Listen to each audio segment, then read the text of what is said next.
our streams to all of the locations now at this point, and we will be beginning in about 30 seconds, but the stream looks good there. Let me check on the WaveTalkers website. See, is it getting through? It is getting through. Awesome. Let me start doing some little pinning things here. Spotlight for everybody. Add spotlight, add spotlight, and add spotlight. You got the recording started too? Go. Recording automatically happens over on Vimeo for us, but I can record to the cloud as well. Recording in progress. Go. We got more people coming in. Hello, everybody, and welcome to 2022, the WaveTalkers live streams. And thanks, everybody, for catching that we are moving this up 1 hour to 1 p.m. Pacific time, 4 p.m. Eastern. We had a few people let us know that at the 2 o'clock hour that we were using, that a lot of people were having dinner on the East Coast. And so to allow them to join us, we went ahead and just moved this whole thing up an hour. So with that, I am Chris Mattia, Whiskey 6 Alpha Hotel, and I have my esteemed colleagues with me, Dave Goldenberg, W0DHG. We also have Dan, NR6V, and we have David, KK6DA. And let me go ahead and move myself out of the way. We're going to get started right away because we've got a lot of stuff to kind of go over today. We're really excited. Today, this is a kind of a continuation of the Winlink Basics for EmComm class. This is now episode 6 that we're doing. And we're going to talk today about deployment kits. Now, these are going to be EmComm and Winlink deployment kits. A lot of people call them Go boxes, but you'll kind of see why we've kind of separated these things out a little bit. So let me unpin the colleagues here for a minute. Actually, Dave, can you work on get everybody else unpinned for me so my screen is a little bit bigger and easier for folks to see? And there we go. Okay. So as normal that we've been doing here, what we would like to do is have everybody check in using Winlink. Use the Winlink form. I'll step through that form in just a second. We're going to use the regular Winlink check-in form. Send the message to KK6DA, W0DHG, NR6V, and W6AH. And what we would like to know down in the comments section, make sure you put in your location information, but down in the comments section, let us know what's in your EmComm deployment kit. We'd like to get a sense for what kinds of things everybody has in their deployment kit. And if you have pictures, what we would love for you to do is post those out on social media, and it could be any of them: Facebook, Instagram, Twitter, LinkedIn. There's probably several that we don't use, but these are the ones that we have. We have WaveTalkers accounts on all of them. So go ahead and use the hashtag WaveTalkers and tag any pictures. We have events that we created for this live stream on LinkedIn, on Facebook. So if you make your way to those events, you can actually post your pictures right inside of there. That way it'll keep everything together so other folks can see it. So that would be any pictures that you have of your deployment kits or any of your deployments that you've done, things that we can share with each other to get a better sense of how all of us are doing this whole EmComm deployment thing. So with that, leave this up for just another second. Let me jump over real quick to my PC, and just as a quick reminder for those folks who may not have been following along with all of the Winlink classes, if you have Winlink installed, just go ahead and create a new message. And the template that we want you to use is click the Select Template option, go to Standard Templates, come down here to the General Forms section, And in there, down near the bottom, you should find Winlink Checkin.txt. You just double click on that guy right there. It opens up in your default browser of choice, and you can fill in this information. You've got all of our, actually, I need to clear all of the send to entries. Make sure you put your location information. Here's where we want you to just do a short little description of the information of what you have in your kit. Go ahead and submit that and then send it off. And later on in the show, we will see where everyone is coming in from. By the way, if you go to general forms and it says express check-in, you need to update your forms. They've changed the name and there are some other changes. So if it says express check-in, update your forms. Thank you very much. There was a brand new version of Winlink that was just pushed this week. I believe the new version is 1.5.44.0. Oh, thank you very much. And did I say 145? It's 1.5.440. And it sounds like we're getting a little bit of glitchiness again on your audio feed. So it sounds like we've got some little weird things going on, DA there. And fortuitous that you're speaking, though, because the next thing that we want to talk about is a congratulations to KK6DA. Yeah, I'm embarrassed. I'm embarrassed now. This past week, was it this past week? Was it just this past week? Yeah, it was. I lose track of these things now. It happens that quickly. It really does. You completed, was it ICS 300 and 400?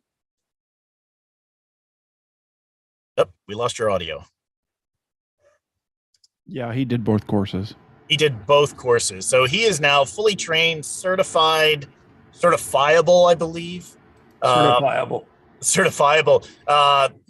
You want to tell us about the course at all? I don't know if we're going to be able to hear you. Well, this is a continuation, and forgive my internet spectrum is really glitchy for me this afternoon. So if I see you stop moving, I'll just stop talking and you can move on. But we all know the incident command system represents best practices in all sorts of emergency situations.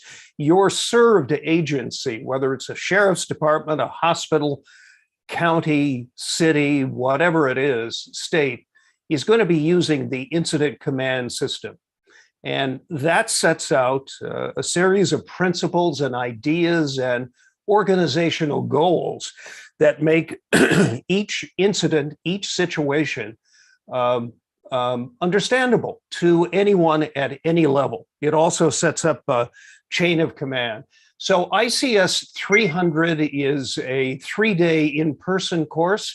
In some locations, it may be taught via Zoom. ICS 400 is a continuation of it. In this case, it was 3 half days. Both require a test. And I can talk at length now, Chris, about the difference between a complex incident or an incident complex. I'd encourage you pick up those independent studies as you can on Zoom. And if you get the chance to do 300 and 400, it is well worth it. You begin to understand what a major fire looks like from county fire's point of view. And you begin to understand the principles that your local EOC must follow. One interesting fact, and then I'll be quiet. The state of California requires every municipal, county, every government jurisdiction to have an EOC. That's not true in every state, but in California it is. So these principles are really important for everybody who's going to work with government to understand. And I just hand it to the folks teaching it with Cal OES. It's a great program and a great course.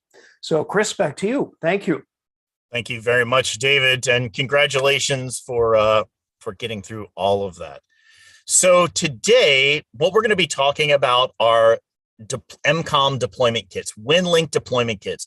We've been spending all this time learning how to use Winlink to send and receive emails via telnet, through the internet, via RF, through VHF, UHF, VARA, all these different things that we've been working on.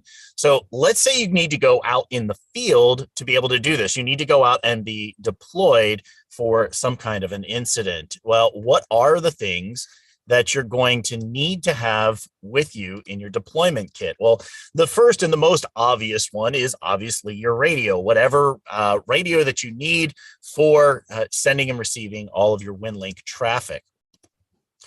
Along with your radio, you need a way to power that radio and keep it on the air.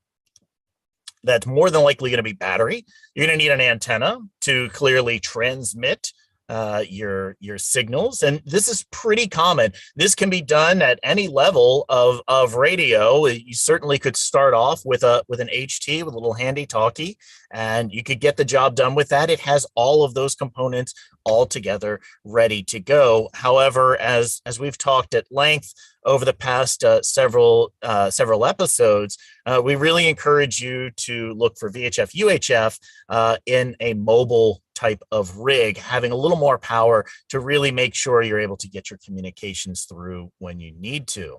So let's talk about other things you're going to need. You're going to need a computer that is capable of running all of the software that you need. This is your Winlink software, your virtual TNC, your sound modem. Everything is already configured. A couple of things about your deployment laptop. Make sure you turn Windows automatic updates off.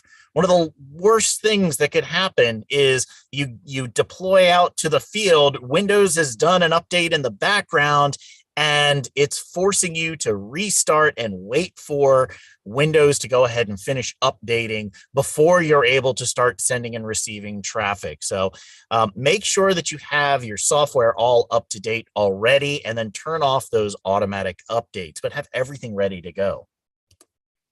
You're going to need cables to connect your radio to your computer, cabling to connect your radio to your antennas and so forth, whatever that cabling happens to be. You may likely also need in the case that we've been showing most of the way through this course, a signal link, or perhaps an external TNC, whatever you need to connect your radio to your computer. You're going to need to make sure that you have all of those components.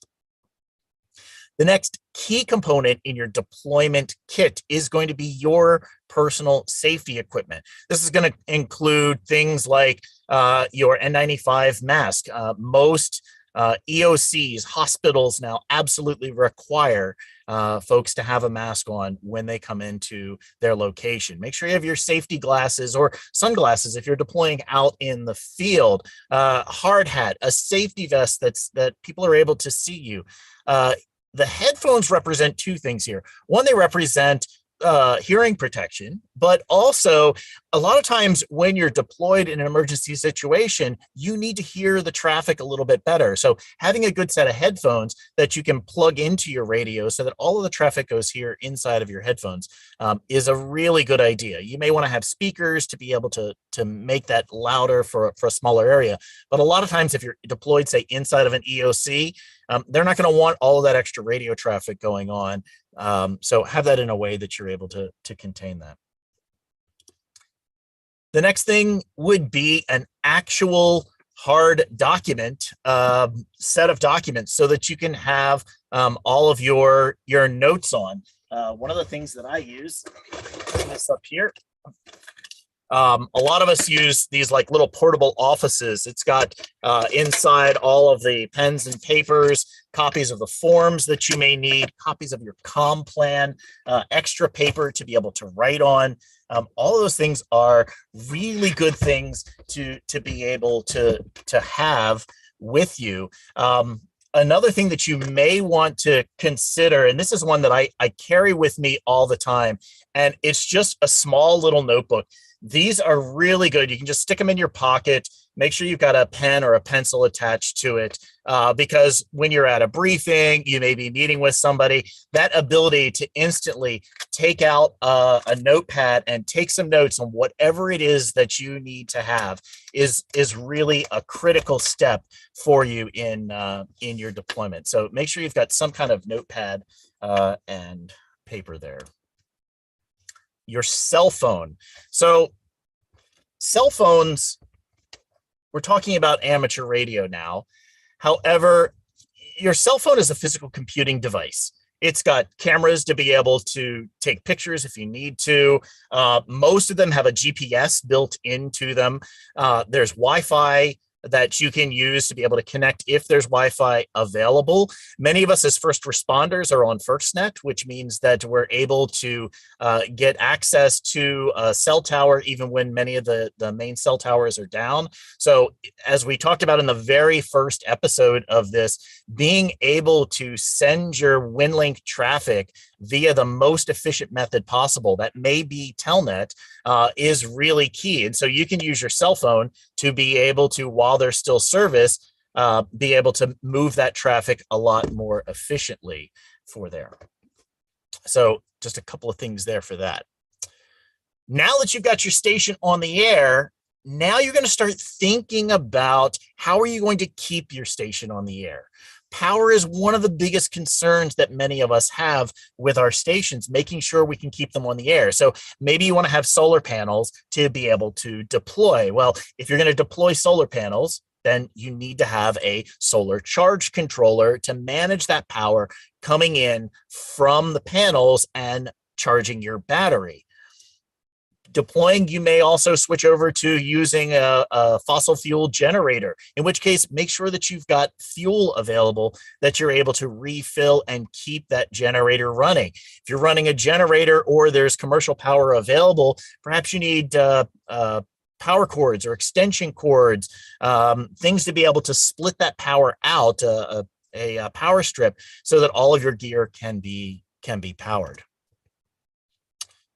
Now, if you're deploying out into the field, so many of us support, say, the Baker to Vegas race, where we're out mobile, moving around, having a GPS dongle or some other type of GPS. These come in a variety of different formats, from a little small USB chip that you can plug in and get all of that GPS data goodness directly into your laptop. There's also wireless options. Here's one that's it's by Garmin. It uses Bluetooth directly over to your laptop. Any of those types of GPS devices, make sure that it's already set up and configured in your laptop so you're able to take advantage of it. I see David KK6DA is showing a picture of one of his right now. Let me bring you up on screen there. Let me add you up into the spotlight. What is that one, David? You know, this one is, I can't even see the name of it, but it's a Ublox, that's UBLOX device. And you can find these by the dozens on Amazon.com. This is sitting on top of a hard drive, which is by my window right in front of me. And I am amazed. The thing will pick up 16 GPS satellites in an instant. It's very effective. It's got a little magnet on the bottom of it. So if you want to take it mobile, stick it on the top of your car, you can do that. Excellent. Thank you. See what else is in the list of things that you may want to consider for this particular deployment that you're going on. A place to set up and operate. Yeah, we can oftentimes set up just sitting on the grass, finding a rock, a picnic table or whatnot. But if you're going to set up and operate for an extended period of time, having a place to be able to do that. Now, if you're deploying inside of an EOC, perhaps into a hospital, you may not need a table and chair to be able to set up. You may not need some type of shelter, say a pop-up shelter that can keep you, excuse me, and all of your gear dry and safe and in a comfortable way to operate. But if you deploy, say, outside of a hospital, you deploy to an aid station, you're supporting a race, having these types of niceties really help you to be able to operate for an extended period of time. Not all emergencies happen during the day, so you may want to consider what is your lighting situation for how you're going to be able to see. I know some folks I've seen deploy, you also want to consider with the lighting, perhaps you want to light your Go box as well so that you're able to better see the equipment that's there. Take into account how your eyes see and perceive light. I lived on a sailboat for a long time, and at nighttime, when you're nighttime sailing, you want to make sure that you're not using any other type of color of light aside from red lights. Red lights do not change your night vision at all, so you're able to still see. So if you've got a lighting setup on your Go box or on any of your equipment, consider using red lighting to be able to not interfere with your night vision. Having things like small flashlights are also really helpful for that. Basic toolkits. Let me see, I've got one around here somewhere. I'm a real fan of. Actually, that's not going to work at all. Hang on, let me switch and put this up here because that's a green bag and that doesn't work at all. So I'm a real fan of making a lot of these little small kits in these small bags so that you can have everything that you need organized inside of them. You can see what they have in them. A lot of them I'll put a little label on here. You'll see that in some of the ones that I show in just a little while. But grab the common tools that you're most likely going to need for your deployment. Any medication or personal medication devices that you may need. Personally, I have asthma, so I have a portable nebulizer that stays inside of my Go kit at all times. All of those types of things, you really want to make sure that you are able to take care of yourself. Along those same lines, you want to make sure that you've got food, water, that you can keep yourself going for whatever amount of time that you think you're going to be deployed for. Oftentimes, additional supplies may show up, but it can take quite a while for that to happen. So making sure you have those basics of yourself covered. Of course, like change of clothes, personal items, whatever those happen to be, to make sure you're comfortable for the location where you're going to be operating. So that brings up the question, how are you going to move all this stuff? Are you going to be in a disaster zone where you're likely to have to hike in? So the selection of the gear that you choose is going to vary depending on how you're planning on deploying and what the situation is when you get there. You may need to have either a hand truck, a cart. Just pack a small amount in your backpack that you're able to carry with you. These are just a few items to begin considering as you start putting together your overall deployment kits that you may have. Now, throughout the rest of this time, we're going to focus on the main section right in the middle there, the radio portion of this. Next week, we'll look at a few of how you would set up and deploy all of these things. The last option I've got on here is simply just a question mark. Like, what else are you going to need in order to operate your station, in order to support the mission, whatever it happens to be for what your group is deploying with? So when I start thinking about Winlink EmComm deployment kits, for me, it really comes down to three areas: planning, organization, and practice. You really want to plan out, think through, what is all of the equipment that my station needs in order to be able to get on the air and stay on the air. Make sure all of that equipment is gathered together. It's organized so that you can quickly grab just the components that you need and get your station on the air. We did a deployment exercise a couple of months ago. I showed up to the exercise and was told, okay, you've got 10 minutes to make an NVIS 80-meter connection, sideband check-in to San Diego, a station about 300 miles away from us at the time. So you've got to have your equipment really kind of tested, practiced, and you know exactly where it is. I like to think about breaking the equipment down into 3 major chunks to think about. The equipment or the kits that you need to get your station on the air, crew kit or crew gear that you may have for the rest of your team that maybe you're responsible for bringing, or that you're bringing to help set up a larger deployment for folks that you're going to be working with, and then all of your personal gear, your personal kits. Once you get these 3 big chunks and you start thinking about them, then you can break them down into smaller and smaller kits to break these individual kits down. Now, these are just some examples of what you may want to think about as far as your overall kits that you have. I'll just go ahead and leave that up for just a second. And let's now start diving into looking at some various Go kits. So this is my VHF UHF EmComm Go box. I'm going to bring it up here on screen so you can see what the current iteration of this looks like. My approach is a little bit different from that of some of my colleagues. So for instance, with mine, I take a very modular approach. This is just a regular about $12 plastic ammo box I picked up online and drilled out the top of it to add some different components in here. So I've got connections for USB, I've got 12-volt socket connection and some power pole connections. I really suggest you power pole absolutely all of your gear.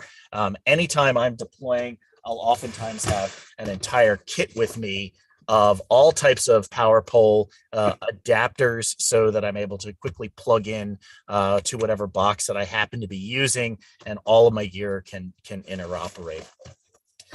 I've got connections on here for the antenna. These are network jacks you can see on here. These actually connect into the radio that's inside, and a headphone jack. I've got 2 little switches that I've wired up here. This switch right here, when that's turned on, that one will operate the radio and turn the radio on. This switch here will turn the power on to all of these power outlets at this point. You'll notice also on the outside of the box, I am a huge fan of Velcro. Or the hook and loop. So inside of my truck, I have one of the Lido mounting systems. So I've got like Lido plates in here that I've just put Velcro on. Lots of my gear, I've put Velcro strips on. I've got one on the outside of the box here. So I know I always have the Lido plate if I want to mount the head unit deployed in my vehicle. I can just take this, mount it into the Lido plate that's in the truck, and then the head unit for the radio also has Velcro attached to it, and I can just attach that directly onto the Lido plate and I can deploy in the vehicle. If I'm just operating from the box itself, I can just leave the head unit mounted to the outside. I also have some additional Velcro out here on the outside of it so that I can tack like my mic or whatever other equipment that I might have out to the outside. It makes it really convenient for having a way to do some temporary mounting and have a lot of flexibility in what you're doing. We look at the inside of the box. I have everything I need in order to be able to operate my station. The wiring is not the neatest in the world. I've used hot glue to be able to cover over the various different components, but everything is fairly neatly organized in here. I run a 30 amp hour BioNO battery inside of the box, so I'm completely self-contained in being able to operate, and I do use both of the connections. One of the connections from the battery connects over to the radio side. The other connection is connecting to all of the power sides over here. And I am able to charge from the outside because I have that second charger there. I can just plug my charging circuit directly into the power pole here on the top and to be able to charge the battery as I need to. I've got the body to the radio is inside of here. Inside, I also have a portable antenna. So I've got the oops. So put all of the mice here and change all my setup here for myself. You're still good. Good. So this is an N9 TAX Slim Jim antenna. It rolls up nice and small, and it allows me to plug into the outside. Now, I did get this with the BNC connection because I use BNC connections on all of my HTs. So if I'm just doing an HT deployment, or if I need to go inside of a location, I can just still grab the same antenna and deploy it, and just keep a variety of different adapters to the outside for that. So that rolls up nice and small. And these are cheap. These are $29, or you can pick one up, or you can get the components and make one yourself. The plans are all online. You can find those pretty much everywhere. I also have the mic inside. I'll plug that in just a second. And what else is in here? I've got the cable to be able to connect the head unit to the outside. I'll connect that in just a second. I also have my signal link in here and the cables ready to go. I'm a huge fan of these little Velcro ties also. It keeps your cables nice and neat. Underside of the signal link, I also have the tool to be able to get inside, and inside are extra jumpers and the instructions and so forth, all ready to go in case I need to do some modifications here in the field. Let's see, other things inside of the box. I also keep a set of earbuds on the outside over here. I've got a headphone jack, so I can just plug my headphones in, and I'm ready to go, ready to operate. And what else is in here? Oh, GPS dongle for being able to do that. So let me go ahead and just set this up real quick. I'll just close the box up. Take my Velcro tie here. I'll plug in the head unit.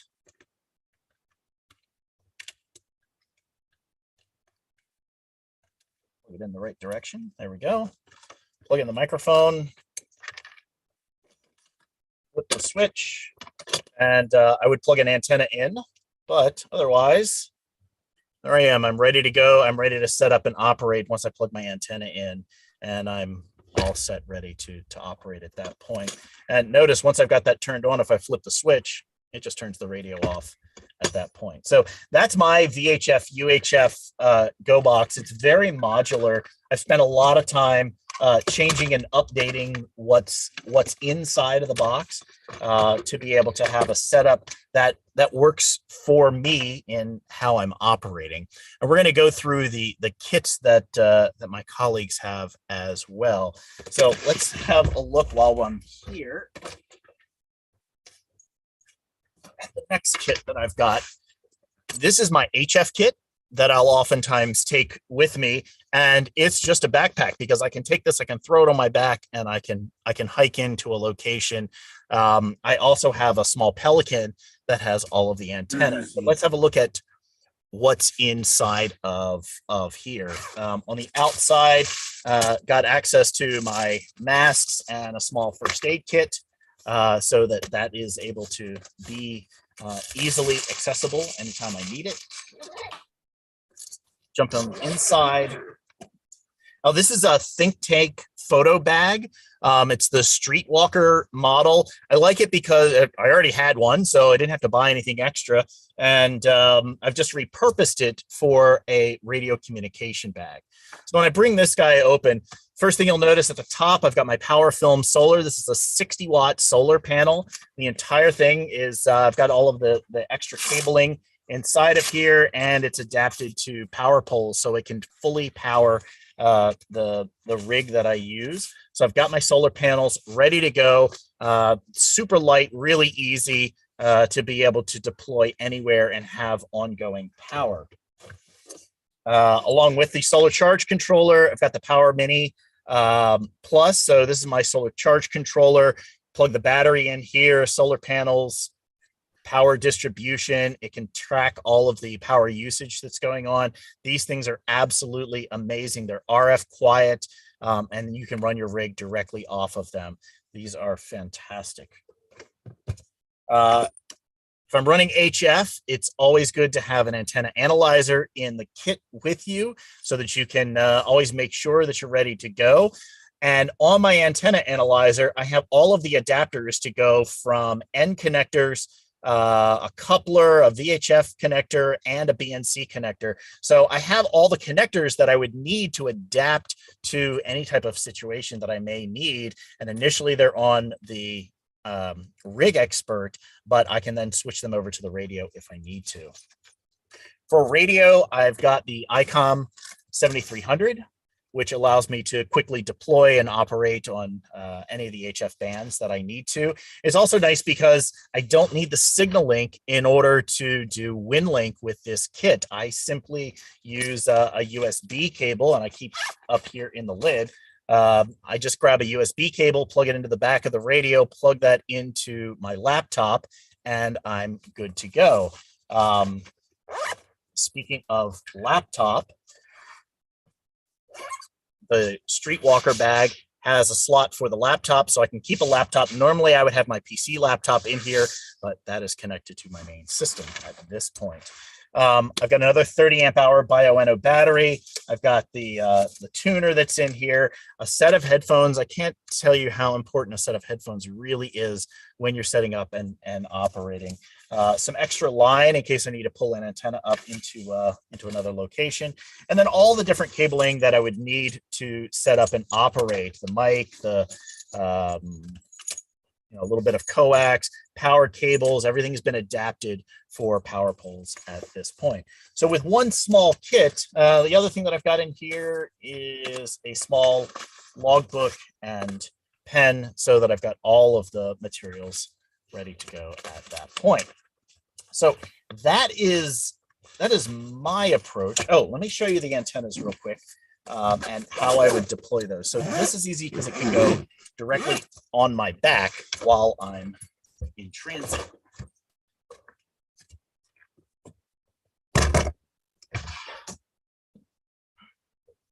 I have a fairly small Pelican. This has wheels on it.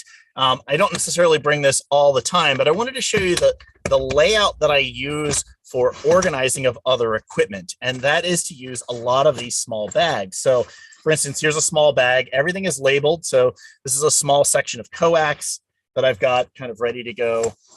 This is it's a Chameleon F-Loop 3.0. It's all of the cabling and components for that. And the matching unit is down here inside. Another little bit of the coax that goes with that. I've got a Buddy Pole Buddy Stick Pro. So this allows me to operate from 6 to 40 meters in a vertical configuration if I need to do some skywave work. Very easy to set up, fully self-contained inside of here. I've got a low band coil if I need to get to 40 and 80 meters that's set up in here. And then some other Chameleon antennas. I've got the LEFS. This is the, that'll give me 6 to 40. And notice I keep a note on each of these that says what the antenna is and what are the components. And everything that I need for that kit is all inside. Here's a tactical delta loop, the TDL. This one's for NVIS, 6 to 80. All the components are in there. I also keep guying kits for the masts that I may have that are in here and ready to go. So that's just a very easy, this way I can grab this, and if I need to, I can put the HF rig on my back, grab this and pull it along on the wheels. It's pretty indestructible, and I'm able to transfer that if I need to, man portable style. All right, that's my kind of quick run through of approaches of equipment. Let's see what my colleagues are using. Let me go ahead and bring myself back up to here, switch back over to there. And who would like to go next? Looks like David stepped away. I'm ready to go if you're ready to go. Let me replace the spotlight and take it away. Okay, super. I'm going to share a screen here. Let me know when you see everything. That did not work. Oh, that worked. First, I'd like to call out that we've had an awesome number of check-ins from all across our great nation here. I'm up to 19. I don't know how many you have, Chris, going. And let me start my presentation. Can you see everything? Yes, we can. Okay. Fantastic.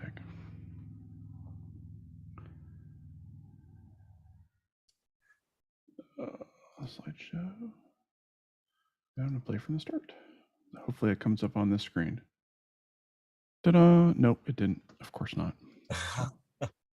Hit the X key and it can swap it. Yeah, I'm just going to go to the other screen. All right. How about now? Yes, look at that. Good job. Okay, super. I'm not going to quite go in the depth this week, but maybe next week I will. But I did put together a little presentation about what I figured out about deployment kits over my time as an Aries EC and ADEC. And it's really, my focus is really mission specific.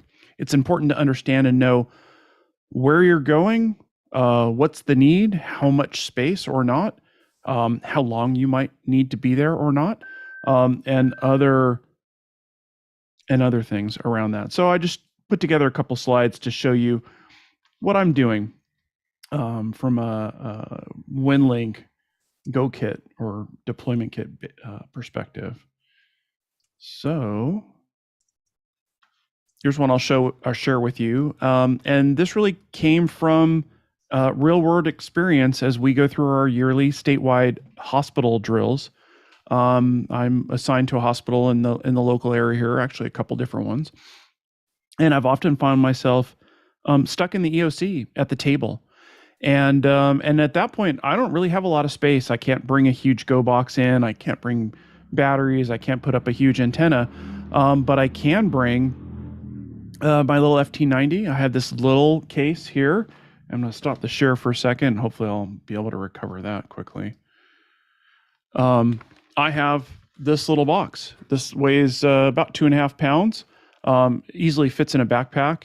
And in there, as you can see, I have a radio, Yaesu FT90. Got a signal link in there, the N9 TAX antenna that Chris showed you earlier.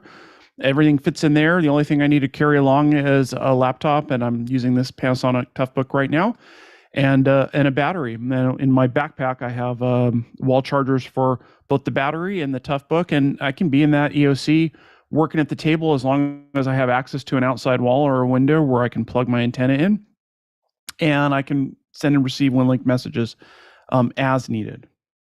And this has been very handy. It's small, it's compact. I also carry the microphone for the radio, so if I need to break down my my Winlink station so that I can talk, in addition to the handheld that I carry along with me, I can do that as well. The next thing I'll show you is this is a little bit of a larger Go box. Again, this is for longer field deployment. Obviously, I'm not lugging this into the EOC. Nobody wants to see this there. It's going to get in the way. I don't want to, take up too much space. But if I'm going to be deployed for a long amount of time at one of our hospitals or one of our other locations, I'll bring this along. Yaesu FT897. There's also a TYT 9800 in there. So not only can I run Winlink, but I can listen to a couple other frequencies at the same time, run a net, or do other activities. Set this up, and again, power and antenna for this particular setup just kind of depends on location and how long I'm going to be there. If I'm able to pull up in my truck, then I can bring a lot more battery and a lot more antenna. If it's somewhere I have to carry this, the box isn't that heavy. I can carry it a pretty good distance. I might bring a portable setup and go a little bit of a shorter distance. And the last one I'm going to show you is it's Winlink Mobile. And it's something for you to think about and consider. It was something that didn't occur to me immediately, which is, a lot of us have Winlink capable radios in our vehicles already, ready to go. And, this is my daily driver. And I use this for lots of different events as well as taking my kids to school and going to work. We drive this out to Baker to Vegas. We use this for AC 100. And in my truck, I've got a couple of different radios. I got the FT8900 and there's a FTM 100. And the cool thing about that 8900 is not only is it a quad band, dual send, dual receive, I can actually send Winlink traffic on one side on 2 meters and talk on a 70 centimeter repeater simultaneously. Now, obviously, I'm not going to put the laptop up there on the dashboard while I'm driving. I'm going to be parked, but I can give this laptop to my co-pilot and let them send traffic if we need to be mobile, or when we get to a parked location, I can really easily, quickly throw this up, plug the laptop in, turn it on, have the dashboard going while I'm setting up another deployment, like you saw before, a deployment like this that might be there for a longer amount of time, and still be able to send and receive traffic if there's critical information that needs to get through at the time.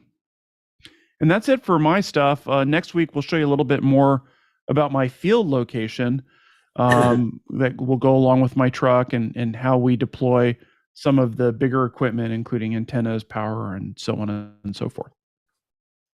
So I'll throw it back to you, Chris. Excellent. Unless there's questions. David, KK6DA, would you like to show your... Absolutely. There we go. Go ahead. You're on. Hey, everybody, welcome to my office, which is also my shack. And can you see it okay? Yes, we can. It looks good. Okay, excellent. Very good. I'm going to pull out my trusty Steadicam, which is a cheap camera on a tripod. So you can see it's not so steady at all. Next time, Chris, we'll have to get a big crew. So there are 3 portable systems on this desk and in my office. There are 3 half racks, and there are a few radios in there. Each of them have their own function. This is what I'm doing Zoom on, which is a MacBook Pro external monitor. This is a little piece of heaven that is called the IC705. Am I showing that? I'm not. The IC705 and the Microsoft Surface Go 2. We'll show that in a second. And I can actually take this little Yaesu out with its companion Signal Link in a baggie if I need to. So those are a couple of systems. Let me show you one of the primary systems. It is larger. It's the FT, forgive the unsteady cam. Here's the FT991. That's in a rack-mounted shelf. And when I want to pull it out, it's quickly 4 screws to pull it out, and it goes into one of those boxes I keep under the shelf. And we're on the way. There's also an FTM 400. There's the Signal Link for it. And we're also ready for mesh with the HAP device. And that is quite a setup in the field. I've never used mesh with it in the field, but we're going to be experimenting with that in Aries LAX this year, I'm sure. So these are 2 larger systems, and I like them both. I use them every day, and my primary Winlink computer is my MacBook Pro. So this has been on a few deployments. And one of the first things that I discovered about using the MacBook Pro with parallels in the field is that it's a power hog. I'm a Mac guy. Obviously, I have some Windows computers here. You can't avoid that. But the MacBook Pro is just, and this is not quite the current generation, but it's close. It idles at 4 amps. And when it's doing some computing work, like sending something for Winlink, it may bump up to more than 6 amps. At Chris, you know, at about 17 volts, I think. It's not 13, it's a little better than that. So it's a lot of power. It's a beautiful screen. You can see it, for the most part, in full sunlight. So in one of our deployments, this was maybe a 4 to 5 hour deployment in Los Angeles. I set this system, the FTM 400 and the MacBook Pro, some other devices, an antenna, a Diamond X50, pretty standard setup there, and found a very high point in a park in central Los Angeles. It was a great perch, about 800 feet up off the off the highway. I gave the MacBook Pro its own 35 amp hour gel battery. And I was shocked when I got home. This was a deployment that started at about 8 in the morning, maybe a little before. It ended at around noon. When I brought the battery home to top it off, this device had used 65% of that 35 amp hour battery. And what was my solution? Well, I bought a 100 amp hour battery, which I still had. And I said, Fooey, you know, this thing weighs 63 pounds. I can't do that kind of deployment. Well, I gave it a lot of thought, and I'm going to conclude, at least for myself, that this device is just too power consumptive in the field. It's fabulous in the shack. It's one of the most creative devices I've ever seen, the MacBook Pro. You know, I've used one for years and years and years and years and years. But as an emergency communication field device, I think we sort of hit all the buttons for saying it uses too much power. So what's the solution? Well, this little device is the Microsoft Surface Go 2. And let's see if my camera will focus in on it. There we go. You can see all of the programs that we would normally use. It's got Winlink up on it. This thing uses a fraction of an amp to do the same thing that this device does, idling at 4 amps. If you put a little BioEnno battery on it, I'm talking like a 12 amp hour battery, this would probably run for 3 or 4 days. It really is an amazing device. What's even more amazing is to pair it with the EmComm 705. This is the newest EmComm. You've probably read about it. I am so impressed. It really reminds me more of my iPhone than an amateur radio. It's a Wi-Fi hotspot. It's Bluetooth. It's a touch screen. It has all kinds of bells and whistles that make it really modern, beautiful display, excellent audio. Certainly does digital as well as sideband, as well as HF, as well as voice, I should say. And of course, it's an HF radio and a VHF and a UHF radio, 10 watts.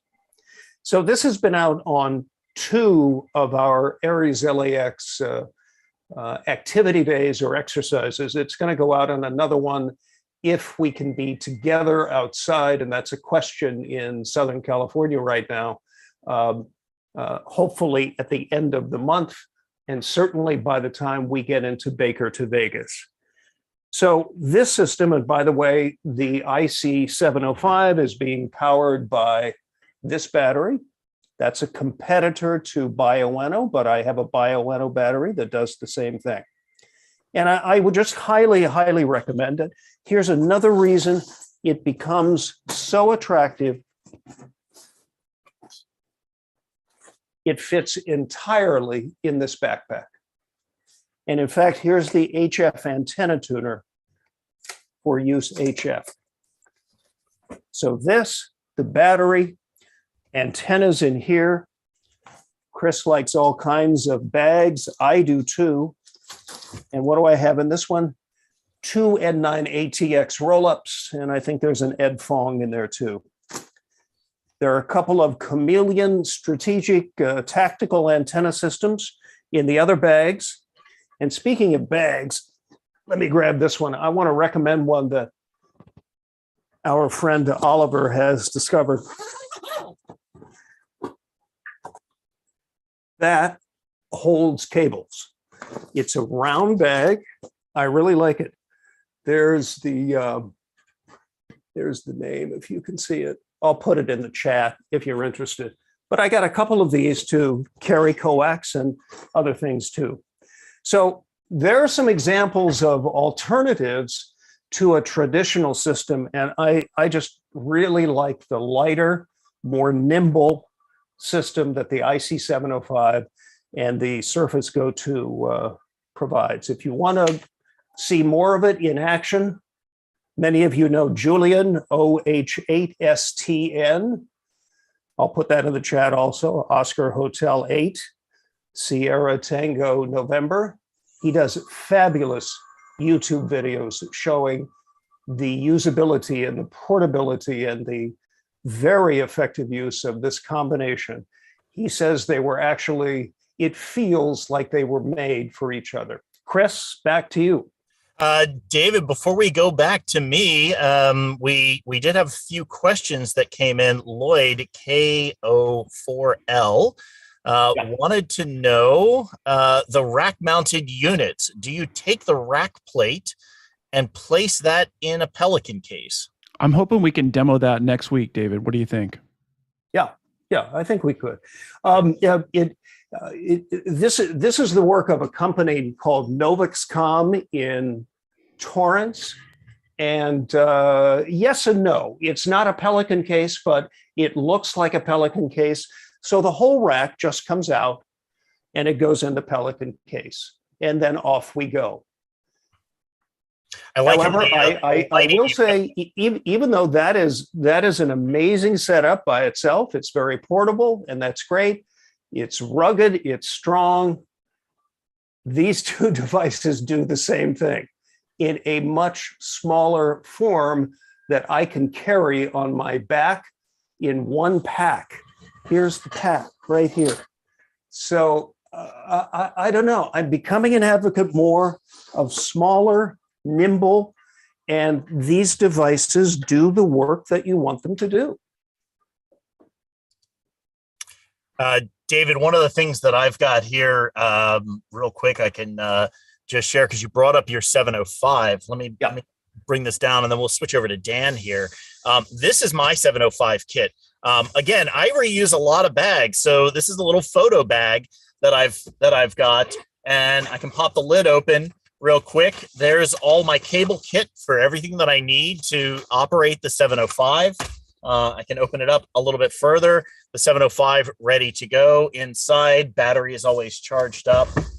In there, I do have the tuner in case I need to be able to deploy that and use it, and then have a small little logbook and pen. So I've become a huge fan of the 705 for a lot of things, because it covers all the bands. It's really nice. The biggest challenge that I have with it is that the same question that we have about using HTs, and that is just enough power. If you plug in an external battery, you get 10 watts. And so if you're in a regional kind of setup, that 5 to 10 watts may be sufficient for you. If you need to go up in power, then you need to consider having either an amplifier or something like that. I know one of the biggest challenges that we have, certainly in LA and in Southern California, is a lot of RF noise. That's just because the area is so RF noisy. So that extra little power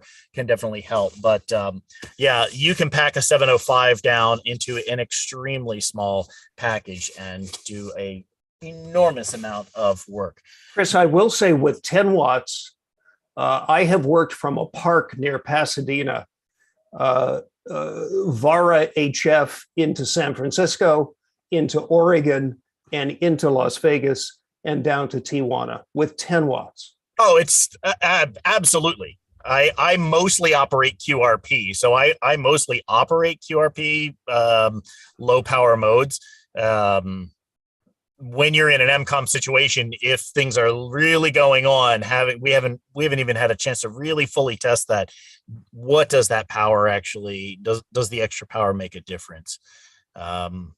Let's go over to Dan, and because Dan, you have some different approaches that you've taken as well. I do. So I've got a couple of different kits I'm going to show, and some thinking that changed along the way. The first one you see here, let me get a little closer. This is the first kit that I built. Not the first I finished, but the first I started. And it's in a Harbor Freight toolbox camera case. What I like about this is that I keep it in my truck and it's ready to go. It has a, I think it's an 8 amp hour BioNO battery in it. Holds a charge for a long time that I do have to periodically pull it out and recharge it.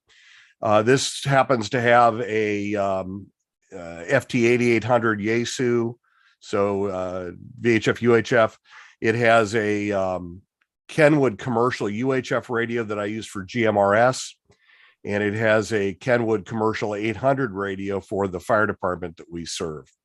Has better speakers, and it folds up and is very easy to deploy. The big negative on this is I cut a faceplate to fit the radios, which was no small task with the tools I have, but I'm locked into pretty much what I have. So it's not very flexible. So the reason this didn't get finished was I decided to do a radio that was in a gator box. And this is a rack mount using a rack mount shelf. And I just mounted the radios to it. In this particular one, I have a couple of them built on gator boxes. This one has, again, an FT8800 for VHF UHF. I have a separate UHF radio for GMRS. I have a 220 radio. Those are both TYTs. And again, I have an 800 radio for the fire department. The speakers are on it's hard to tell. The speakers are on a sheet of plywood and it Velcros to the top of the box. When I close the box up, I flip that over and those speakers hang down in front of the box, which makes it really easy to transport. The mic holders you can see extend out right and left. Those are in wing nuts. I can flip them over to get them out of the way. So a pretty flexible way to build a kit that is still very portable, but you can change it as you need to serve your new needs. Another thing that's really good, simple, is to use a ammo can. This one here is just an ammo can. It has a speaker. It has, again, in this case, an 800 radio.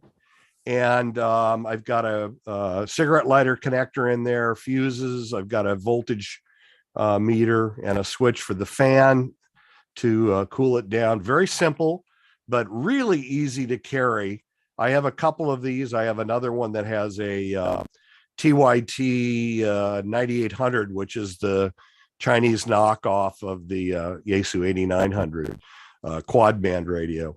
Works great. It's really easy to do.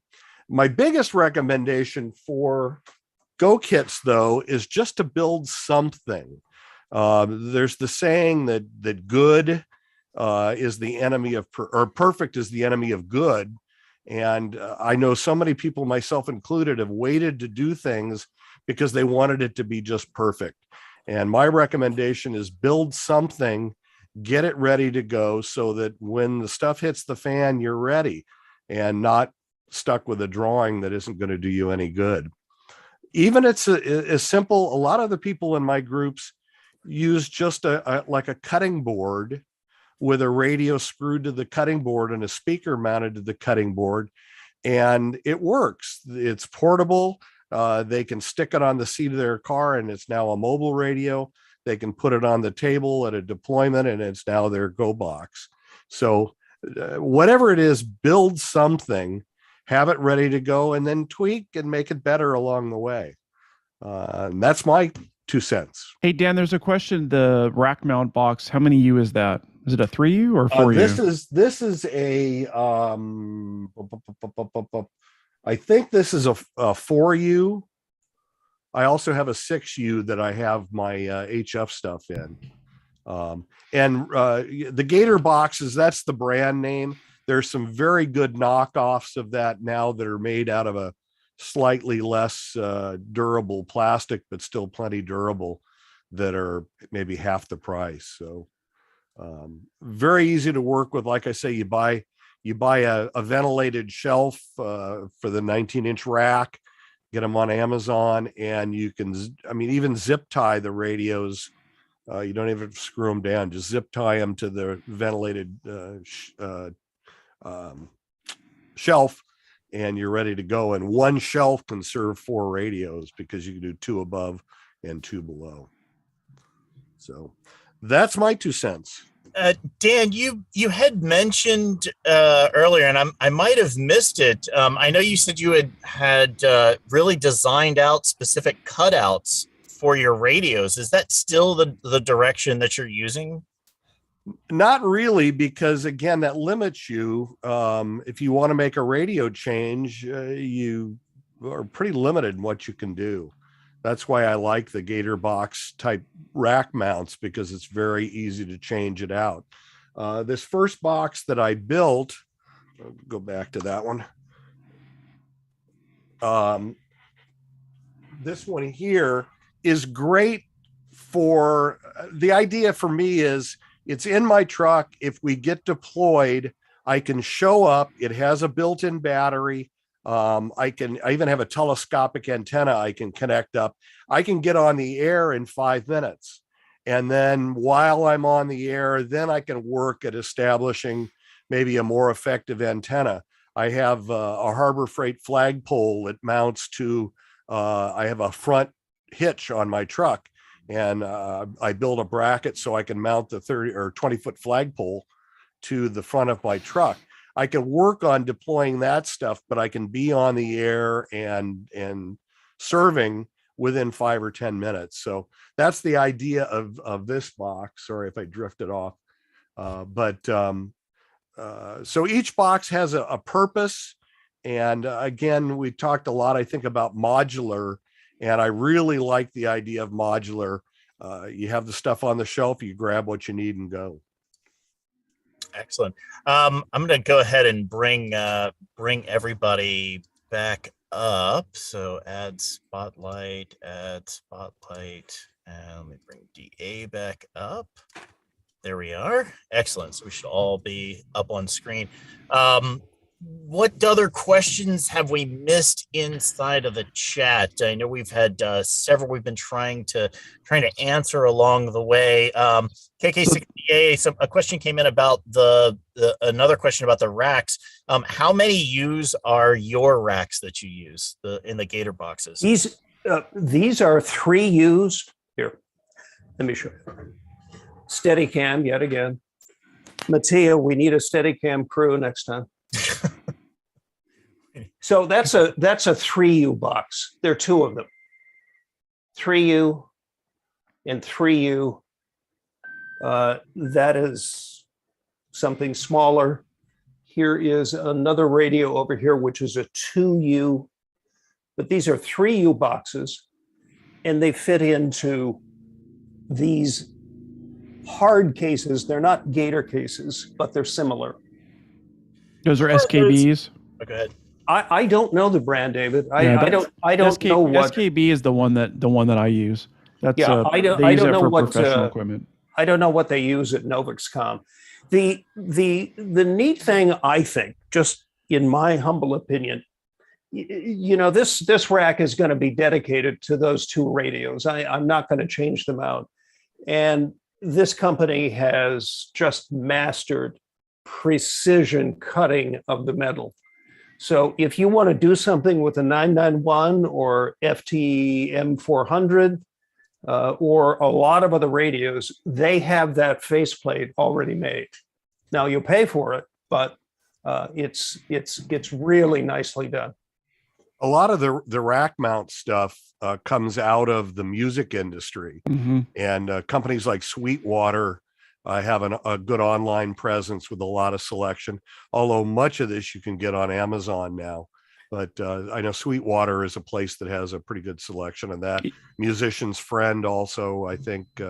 SKB is really focused out on the professional music industry. No, There was another question. I don't know if you can see it, but the APRS and GMRS are in a real generic box, and it looks okay to me, but it's not cut in the same way as these 2 are, if that's important to you.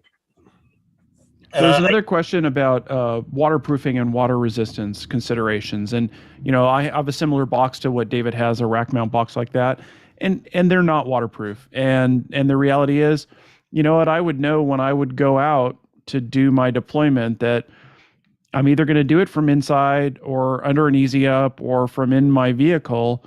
And often, at least in Southern California, we're not deploying out in hazardous weather, or we'll take some kind of mitigations around that. Yeah, this is one of the key things for weatherproofing that I have in all of my kits, and it's just a little bit of the stretch tape that you can use on all of your coax connections for when your antenna is out there, it's deployed. It's really easy to be able to stretch that around and make that work. Sully, KE0RKM, is asking, in the grand scheme of things, do you plan sessions on batteries? For me, yes, absolutely. I switched over to using bioenno batteries for my primary station probably about 2.5 years ago or so. I run all of my stations on battery power all the time. I know they're always charged. I know they're always in good working condition. It's really easy to be able to deploy and have your setup.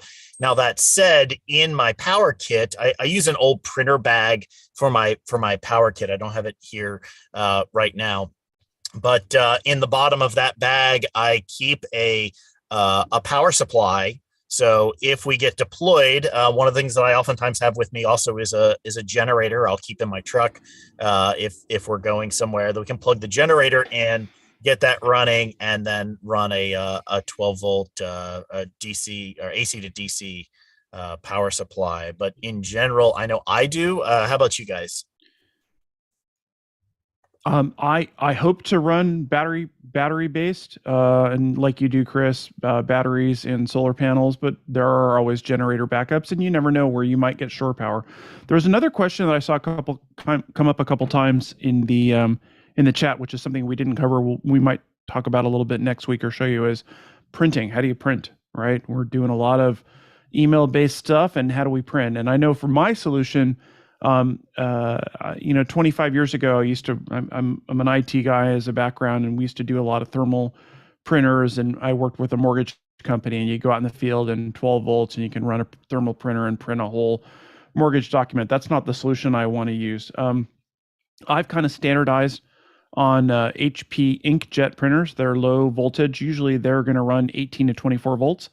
And you can go source a 12 to 24 volt power stepper, and that's what I use in the field. In addition to that, along with the larger batteries I carry, I've got like 1,000-watt inverter, and I could plug those in directly if I need to. And I bring both the 12 volt connection and the 110. So depending on where I am and what I have access to, we can generate paper. And as much as we need to again, work with that served agency. Can you stick it in a bag for just a second?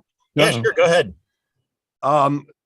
This is a let's see here.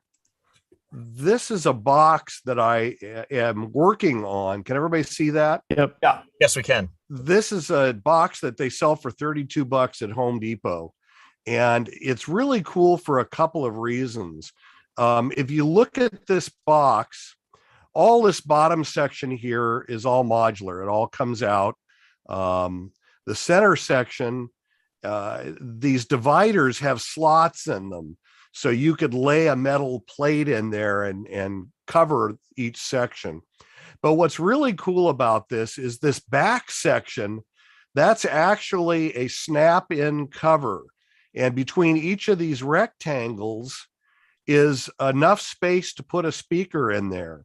And so you could put a speaker in there, you could put LEDs, meters, switches, all that, and then snap the cover back in. It's a really nice durable box. I have one kit started, not completed, using that, and it really is a neat way to do it. And again, it's the rigid 22-inch box, $32. So recommend that one. Yeah, that really goes and speaks to the approach that many of us have taken with a lot of this stuff. And that is use what you have on hand in order to come up with the solution that's going to work for you. On the question of printing, I've got in my power kit, I keep a small little power inverter that I'm able to plug in and be able to use this. I have a small a little laser printer, just a little super small one, because then I don't have to worry about the ink drying up or ink cartridges, which are pretty expensive. Basically, an ink cartridge is getting close to the cost of a small laser printer at this point, which is a little bit on the insane side. But having a little small printer available to be able to take into an EOC if need be, just have it in case you need it. And that's if you need that for that type of a deployment. Let's see, do we have other questions? There were some other questions earlier on about what do you do for headphone jacks or microphone jacks? And I know you kind of talked about it in the chat. This is what I do. I wear an earbud, and most of the radios that I have, if they don't have a headset output on the radio, if you get an external mic, a lot of those mics have a place where you can plug an earphone jack in. And, nobody in your EOC, and again, we work with hospitals, and the EOCs that we end up in are kind of the hospital command centers. It's not the overall ones. And nobody in that room wants to hear the radio traffic for the most part. It's just all going through my ear here. And I pass on the stuff that's important, whether it is writing it down on a 213 or, letting the incident commander know that, hey, we've got a message, here it is, or, giving them an opportunity to talk back. Same thing goes with the Winlink. It's not going over the speaker when I'm sending and receiving traffic. It's all the radios are all off. It's talking to the laptop directly, and it can just keep going and doing its thing all the time. So again, it's consideration of where you are and what what's going on. If I were working like on a road like we do for Baker to Vegas, there I've got big speakers on, and they're on really loud because we need to be able to hear it. And multiple people need to be able to log and catch traffic, and you might want somebody else to be able to hear what's going on. So again, you got to think about where you are, what you're doing, and how it goes. Hey, Chris, I'm really interested in seeing, and I know we're already a quarter after the hour. Yeah. We had a lot of check-ins. How's that map looking? We didn't even talk about the map. We do need to talk about the map. Let me touch real quick on this. This is one of the other kits I carry with me. This is one of the old big jam boxes, and I keep the power cord. This has got a self-contained battery. It's a little Bluetooth speaker, essentially, that you can use to plug in and make your audio connection with. Inside of my Go box, if I flip the radio up, I've put a 90-degree to make sure that I don't put any torque on the antenna cable. And then I simply use a headphone jack, an extension cable that comes up to the main part of the unit. And I'm just plugging into the speaker ports on the back of the radio. And you can configure many of the radios if they've got an external speaker port, so that you can send both signals for both sides of the radio out through that headphone jack. So those are the solutions, at least that I've used, and that others have. Let's have a look. So as you're transitioning to that, sharing it, there was another question that came up earlier about working with your hospitals and their inner hospital radios or external radios. In Los Angeles County, we have ReadyNet. ReadyNet's what the Med Alert Center uses to dispatch ambulance traffic, and kind of varies by location. In Los Angeles County, we support over 66 hospitals. A lot of it depends on where you show up and which hospital you're working with. Some hospitals, they have their own amateur radios, some don't. They all have their own internal radio system. I know the hospitals that I work with directly, when I show up and deploy for a disaster, they're always happy to see us. And the first thing that the emergency coordinator always does is walk up to me, and he hands me one of their internal hospital radios, because he wants to be able to get a hold of me on the frequency that they use for their emergency traffic. And he doesn't want to have to carry around an amateur radio. And we use that to back and forth, because probably 90% of the time, I don't actually want to be in the hospital if I don't have to be. I'm going to set up in the parking lot. Again, it depends on the disaster and earthquake. Definitely don't want to be in a building, depending on what the other issues are that may go on. I may or may not want to be in the EOC or have some of my folks there and some of them outside. But a lot of times what we do is we end up working with them on their internal radios.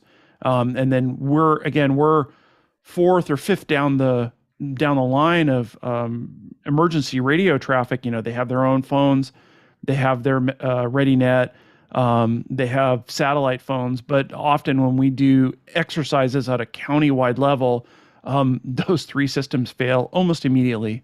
Yeah. And without fail, and I've been doing this with hospitals for over 10 years in Los Angeles County, without fail, when we do a county-wide exercise, all of those systems fail for some reason or another, and they almost always will fall back to amateur radio. Again, we're quaternary, or I don't even know what fifth ternary is, on the priority level, and we're always asked to handle priority traffic and pass it back and forth. And real traffic, not just exercise traffic. Absolutely. Real traffic. Real traffic. And David, we, in a couple of hospitals I serve nearby, the radio is almost 2 city blocks away. These are large buildings from the EOC. Yep. And that doesn't make any sense. And in the case of Children's Hospital, they like to move their EOC. They may be doing less of that. It could be on the 4th floor. It could be in a little tiny closet. It could be in a big conference room. And you got to be able to move with that. And that's why I went to this. One of the main hospitals that I support, and I'm not going to call them out, their amateur radio that they have there that we test every 6 months sits on a filing cabinet between the telephone operator and the facilities manager. And literally there is nothing to sit on. I have to either sit in their laps or on the filing cabinet, and we never use it. We test the radio. We know it works. But what I end up doing is I sit in a corner of the EOC when they're running with this, and I've got everything that I need to be able to pass the traffic back and forth and help support them.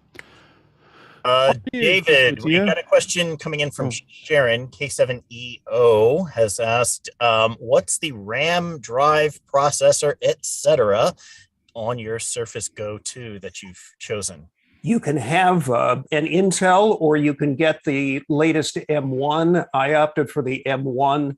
I can't tell you the exact specs, but it's a fast device. It feels to me like my MacBook Pro or like my iPad. It just operates very fast. I'm pretty sure if I recall correctly, you got the Intel chip. That's I believe it's the 3rd generation. You also have the 8 gigs of RAM in your Surface Go, and I believe you mentioned that you had the 128 gigabyte internal storage. So I'm pretty sure he maxed his out. But what he said, you have another device here. But that's good too. But if we're just talking Winlink and supporting your served agency, I'm running Winlink on one of these B-Links with 8 gig of RAM and a 256 megs SSD and a Celeron processor. You don't need to spend a ton of money. You don't need a super awesome new computer to do Winlink, and I think we really want to focus on that. Yeah, I've got this cool power Toughbook, and this thing works great, and I have it maxed out. But I'm also running my gateway, the gateway that I have up 24/7. I've had up for almost a year now, on a 10-year-old Core i5 HP laptop with a 256 SSD and 8 gigs of RAM. You don't need super new cutting edge to be able to do this. And it's cool to do it. And there's nothing wrong with what David did or I did or Chris did. But don't think you need to go drop a lot of money on getting like a super fantastic laptop just to be able to do this kind of work. Almost anything will work. What do you use for a monitor? For this guy? In the field. You can use any monitor. What I use in the field, this is an Amazon product. It's a LCD, runs off of 12 volts. It plugs in. This one happens to plug in USB-C, but it'll also do a mini HDMI with a 12 volt backup. And I've run these in the field off a 20 amp hour battery, and you can get a whole day out of them. Yeah, I have a similar type of display that I use here in the teleprompter that I've got here. And the reality is, I've also done this with this PC and my iPhone, because I have this set up with Real VNC. And for ham radio operators, Real VNC will give you a 5-user license for free. So you can actually have 5 servers. So that means this PC and the PC you're looking at me and my gateway and another gateway and another gateway for free that you can remote into from a PC, from a Raspberry Pi, from an iPhone, from an Android, from an Apple computer, whatever it is that you want to do. You don't actually have to have a monitor on this. Once you get it set up in the field, you just got to get it plugged in and booted up, and then you can remote in from a device like that. So again, this is thinking outside of the box. Excellent. Let's have a look at the map. We've asked people to check in using the Winlink check-in form. I know we've gotten a lot of check-ins for that. Let me actually bring back up that slide. So if anyone has not checked in yet, we'll give folks another chance to be able to do that. What you want to do is send the Winlink check-in form. Send it to all 4 of us: KK6DA, W0DHG, NR6V, W6AH. Let us know what your deployment EmComm kit is. Again, that is in the Winlink standard check-in template. Just set it up as an exercise and go ahead and send that in to us. And we're going to map out and see where everyone is coming from real quick. Let me jump back over to the PC. I'll do one more quick check via Telnet and see if anyone else has sent theirs in. This is such an awesome feature. This is so cool. And it's only going to get better. They're working on refining it and adding a lot of new forms that will be mapping enabled. And for EmComm, it's just to be able to see your resources on a map as simply as this is just outstanding. I've been really blown away, and we had a session yesterday that all of us were on where we learned even some additional new features, and I'm going to try and demonstrate those for you very briefly here. But let me check one more time. I'm going to go ahead and open the session again, so in case anyone else has sent in a check-in that we didn't catch before, and looks like everything's come in already. So close that. Now, the way that to bring up the map, if you go up here to messages and you come down to generate maps and CSV files and forms, it's going to show you which form that you want to select. So I do see that a couple of people had not updated to the latest version of Winlink and the latest version of the forms, because I did get a couple of express check-ins. So unfortunately, they will not be mapped in the first live view. But you select the form that you want. It looks like we've gotten 35 of you who are out in the audience who have checked in at this point. You can select what map you want to have selected, and it's good to know that that Winlink is going to actually cache the tiles for the area that you bring up inside of here. So it's a really good idea to make sure that you use this feature before you get deployed, because once you get deployed, if there's no internet connection, then not all of the mapping tiles may be available to you. But if you cache those, and it happens automatically by simply just selecting a map. I'm going to use the base Google map here. And let me go ahead and display the map. And there we go. That is all of the people who have checked in. Now, we may have a couple of extra little pins down in here because we were part of an exercise yesterday. So let's check the filters. So up here on the map itself, I can go up here and do select filters, and then I can change to display records no more than 2 hours old. So I've already got this set. The default is set for 999, I believe. So that would show pretty much everybody who you've received a form from. But this is only currently showing us all of the pins from the past 2 hours. You can also sort them by band, by other data that's in those forms. You've got some additional filters that you can apply here. And I'm going to go ahead and hit save. But there we go. There are all of the people. Thank you for everyone. I'm going to put this in full screen mode because notice there's another little a little catch here. So if I can hover over many of these pins, and these are all working now for me, of course. But there we go. Some of them where it shows the data for that check-in pops down below. However, if you just push this little maximize button, now when you hover over those same pins, it should move them. If you click on them, it'll give you the pop-up, and that'll show you. If you click on them, it'll bring up a pop-up, so you can look at the data. So, for instance, here's KE6FIQ.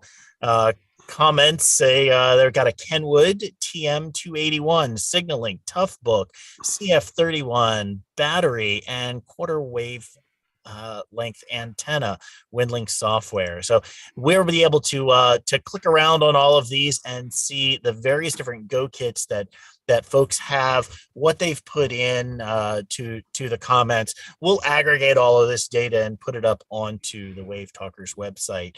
So it's a little bit easier for folks to be able to see and explore.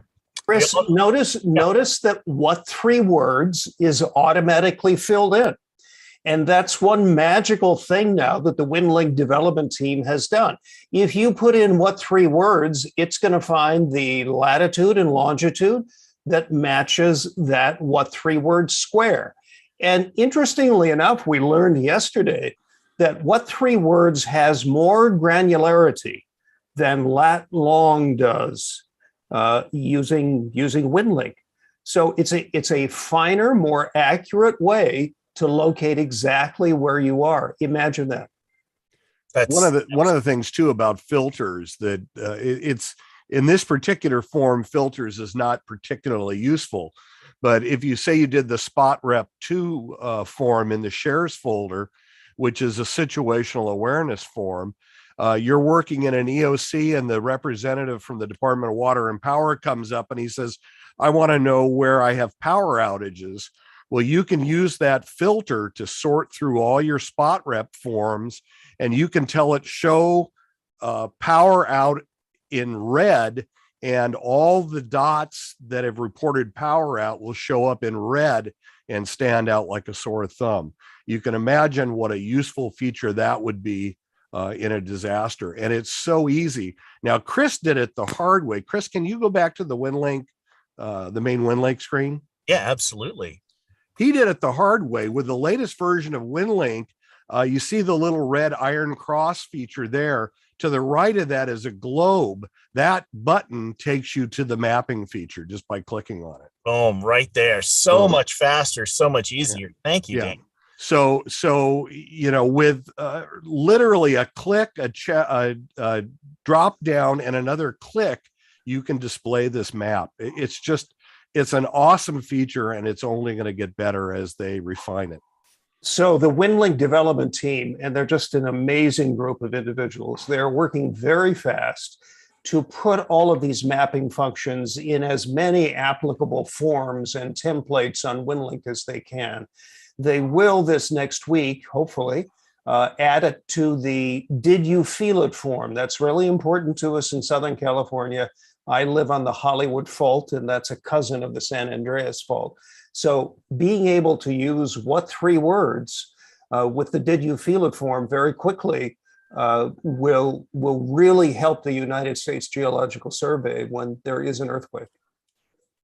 And I see Alan put in a note that he did not show up on the map. Let's see what's going on with that. I didn't see his check-in in my log, although you got more than I did, Chris. You might go look in the let me check let me check the other check-in forms. It might be there. So let me go back over to KD8VJD display map. So these are the stations that checked in with they looks like they don't have the latest version of the forms.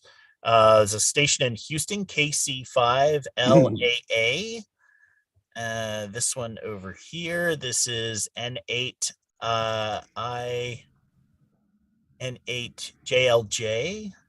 This really kind of illustrates every time you start up Winlink, and it asks you, hey, do you want to update the forms or the software?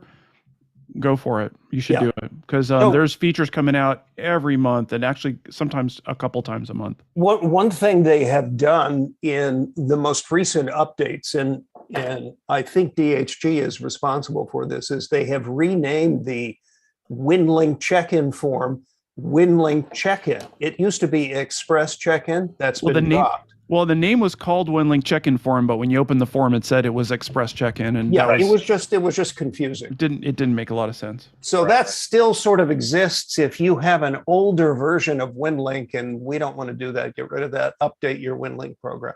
Yeah, it's always important to do the updates. And if you didn't show up on the map, don't feel bad. We're not leaving you out. We're just showing you some of the cool stuff that you can do.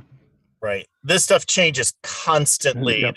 There was a new update of Winlink just last week. Steve's putting a note in here. Be certain to check the bottom checkbox in the Winlink Express setup form, bottom right.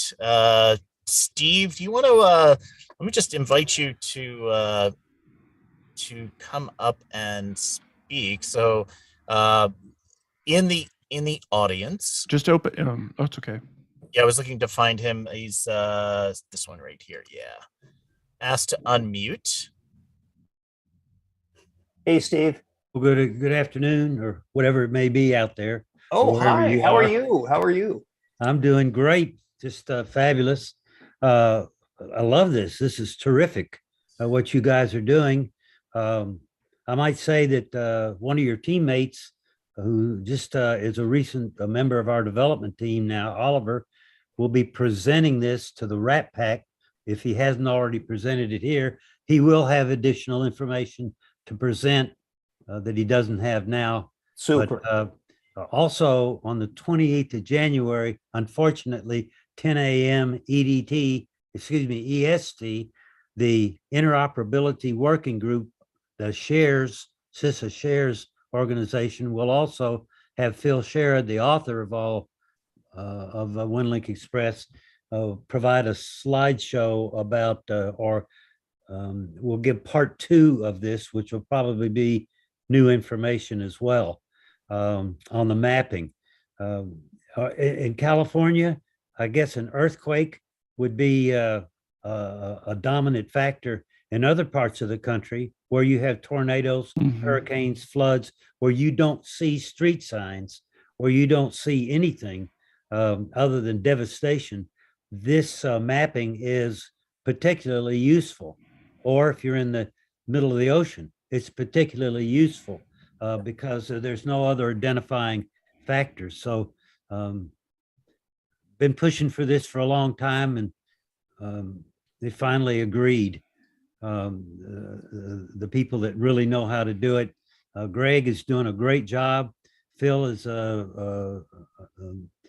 driving this train, I believe, and a lot of great people are putting input into it that are with authorities having jurisdiction and a lot of their NGO partners. So it's going to be a very useful toy.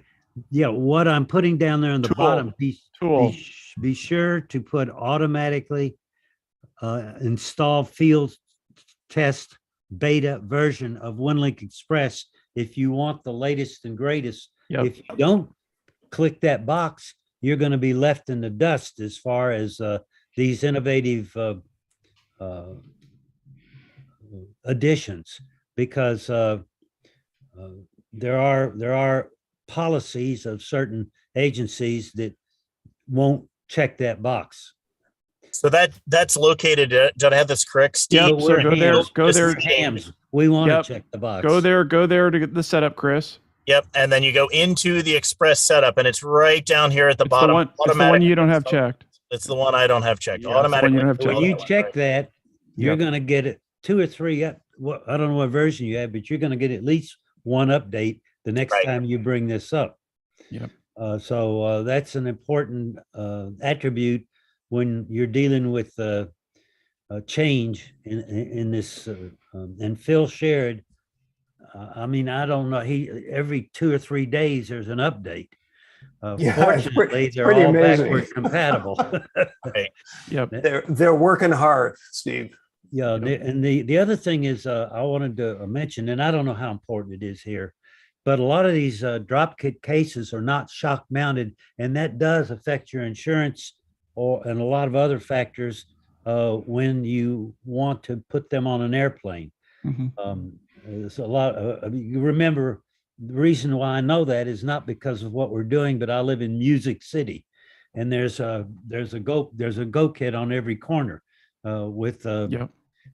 some musical instrument in it. So the shock mounted makes a big difference because a lot of planes won't take them on unless they are that way. But that's all I have to say. This is pretty impressive that you guys are keeping up with this like this.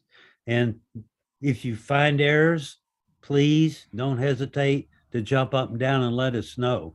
And if you have additional thoughts that you think would be of value, please don't hesitate to let us know. That's how we develop this system, by putting our ear to the rail and getting our head cut off when the train goes by.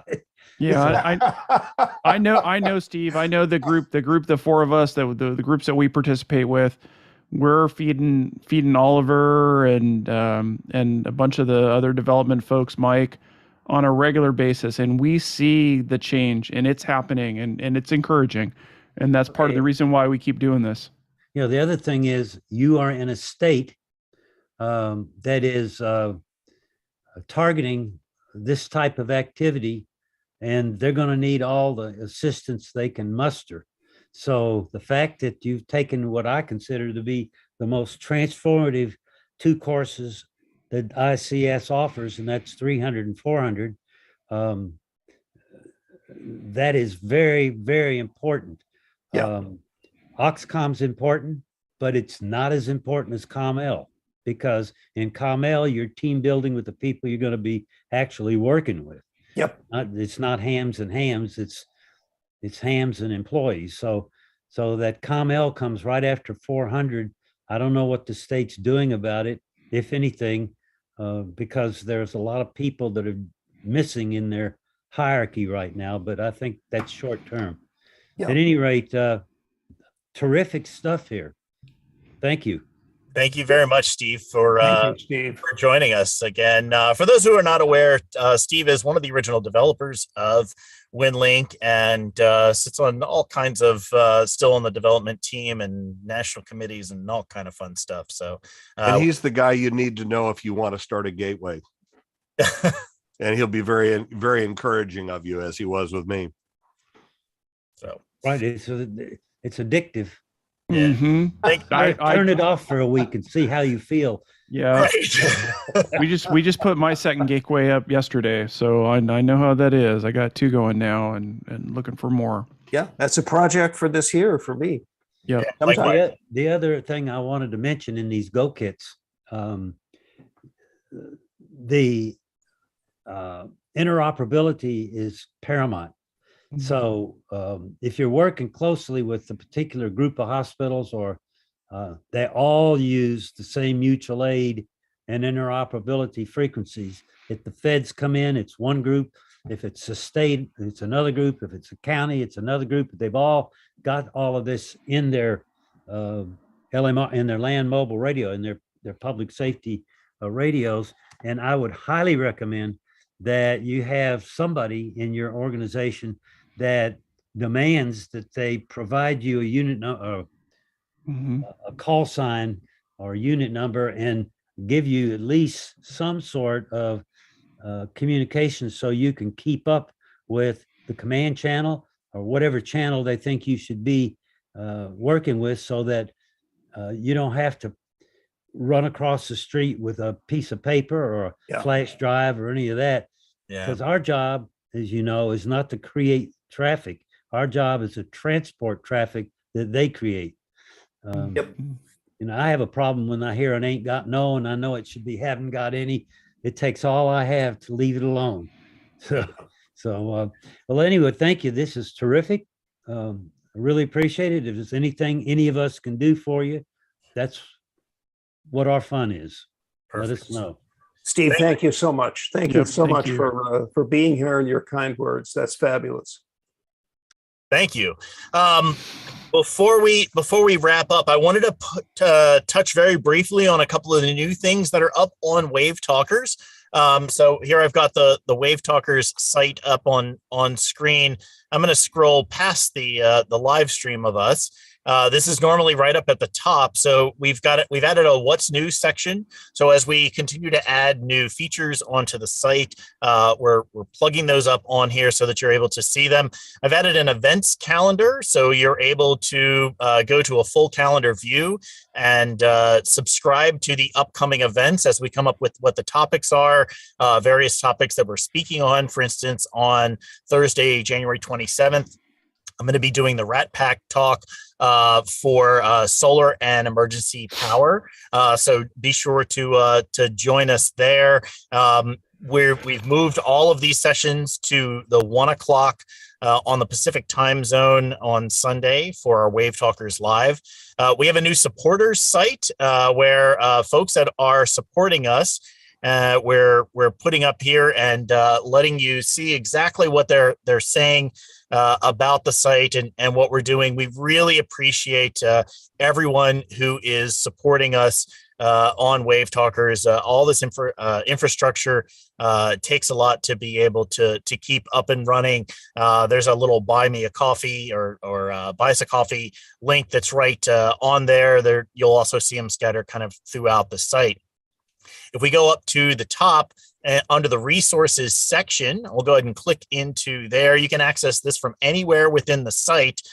We do have under the digital section, we've got the APRS content that we did last week, as well as all of the rest of the Winlink content. I'll go ahead and click into the Winlink content. This is where all of these classes have been located. You can come in here and you can see if you missed class 1 or 2, you can click on it right there and you can come in and find the recordings of those. They're all available for you to go in and watch. We also have the short videos that are in here. So for instance, if you missed the section where we talked about how to tune Vara FM, you can click on that right there and we've got it dialed right down in here in a short little video.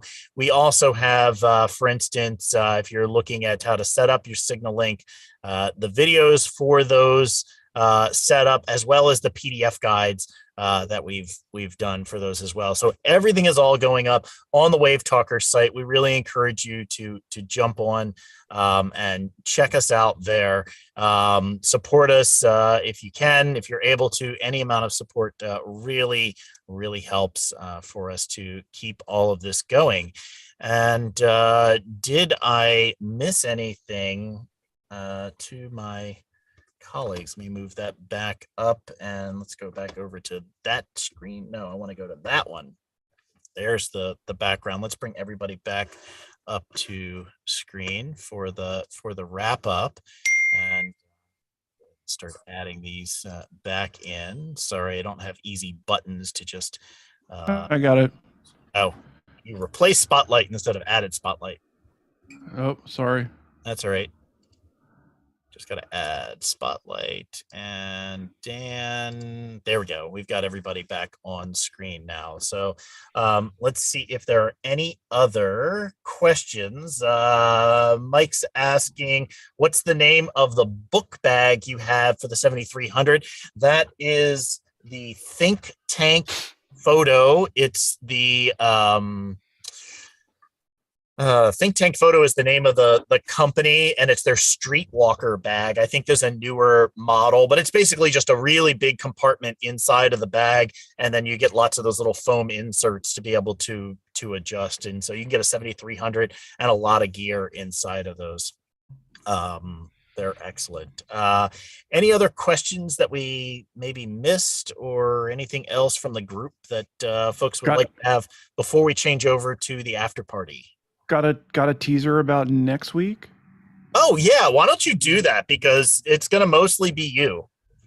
So, we talked a little bit about the GoKits and what it takes to set them up, or what it takes to put it together. And I think next week what we're going to bring you is a little bit more in depth about what does it really take to put it up, set it up. And I'm going to take you live to my front yard, and we're going to show you what it takes to put that kit up and on the air and send traffic. And the other guys are going to show you as well. I'm hoping David, KK6DA, who's up here for me, I don't know where he is for everybody else. I'm hoping that you're going to be able to pull a rack out and show you how you put it into one of those portable cases and how to make that portable as well. Yep. So we're going to just show you going from what we show you regular from inside to what it looks like in the field. Yeah. So that is the plan. One of the cool things about the way that we're doing this is because we're meeting on Zoom, we can all sign in via different Zoom accounts, and so we can take that out into the field. And so we're going to start trying to do that next week as well. Dan, anything else from you? No, you guys covered it. Awesome. Have a great week. With that, we'll say 73 to everybody that's on the various different live streams. We're going to go ahead and end the live streams. Anyone who's still inside of the Zoom, be sure to hang around for the after party. By the way, I am sending out emails. I'm going to put a sign up form for additional folks to be able to join us in the Zoom rooms. Check back on WaveTalkers. I should have that up later on this week, so that you can start getting the emails that have the Zoom link in them as well, so you can join us. Thus far, we've just had the folks who originally signed up, and we're looking to restart a new Winlink Basics course probably in February sometime, and probably do an EmComm Basics course the month after that. All of this is all just a continuation, and we're going to continue doing this as often as we can. So tell your friends and neighbors. And follow us on all the social media channels.